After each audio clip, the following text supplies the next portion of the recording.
Friends of Agriculture find success in the general election. Welcome to the 2020 Virtual State Annual Kickoff Meeting, the first of 3 meetings that will make up this year's Michigan Farm Bureau Annual Meeting. The 101st Michigan Farm Bureau State Annual Meeting is off and running, and horse lovers rejoice. You can now become pen pals with the Michigan State University Polo Club ponies. I'm Janelle Brose, and this is Farm News 5. Farm News 5 is brought to you by Ford. AgriPAC endorsed candidates had a strong showing in the November 3rd election. Republicans retained control of the Michigan House. Chief Justice Bridget McCormick was reelected, and Proposal 1, which would ensure more money could go towards upkeep of parks, trails, and the pure Michigan way of life, was given a big thumbs up from voters. I think that the results of this year's election are kind of a mixed bag. Democrats had some big victories, and Republicans also had big victories here in Michigan and also nationally. Michigan Farm Bureau AgriPAC had a really good night. Close to 90% of AgriPAC endorsed candidates won their election, and we're ecstatic with those results.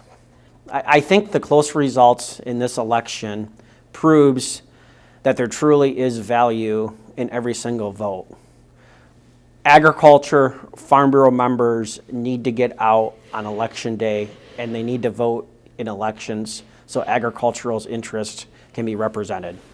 Coming up, Michigan Farm Bureau's first ever virtual annual meeting kicked off earlier this week.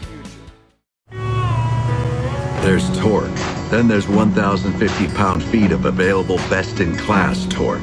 There's towing. Then there's up to 37,000 pounds of available best-in-class towing. There's backing up a trailer. Then there's backing up with available class-exclusive Pro Trailer Backup Assist. In other words, there are trucks, and then there's the new Ford Super Duty, the most capable heavy-duty pickup truck ever built. The 2020 Michigan Farm Bureau State Annual Meeting kicked off earlier this week. In its 101st year, the annual meeting is being held virtually, a first for the organization. Welcome, everyone, to our 2020 annual meeting. I never thought in my wildest dreams that I'd be kicking off our annual meeting by giving my address to you virtually. I'm sure many county farm bureau boards never imagined having to face the challenge of moving forward during COVID either.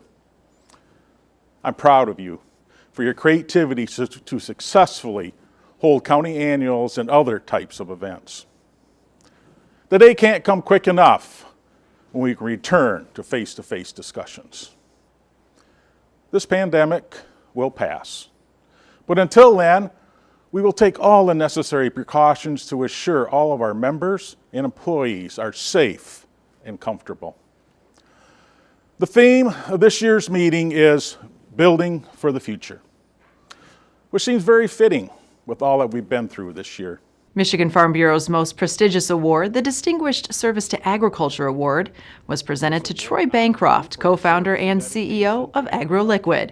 Bancroft was recognized for his commitment to environmental stewardship and agriculture education, which is well known in Clinton County and across the state.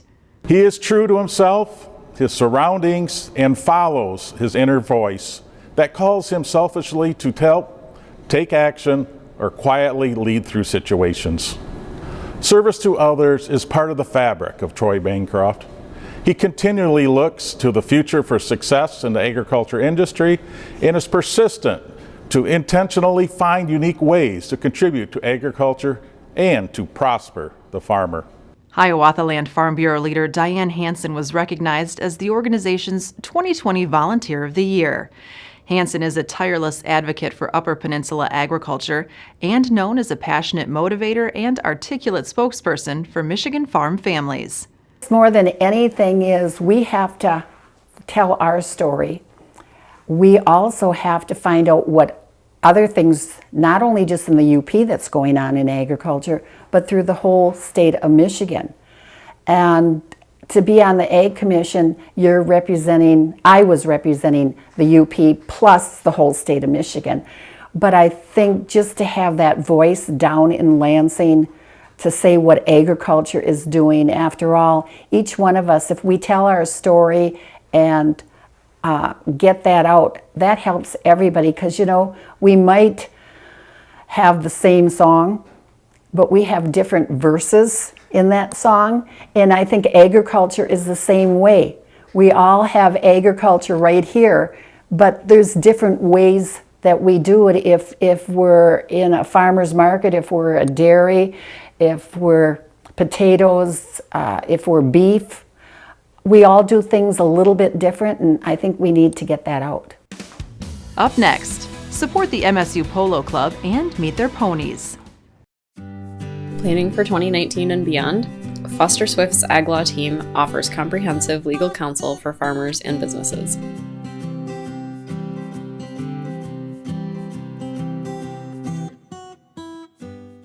Like many businesses, organizations, or clubs, the Michigan State University Polo Club has been impacted financially by the ongoing COVID-19 pandemic.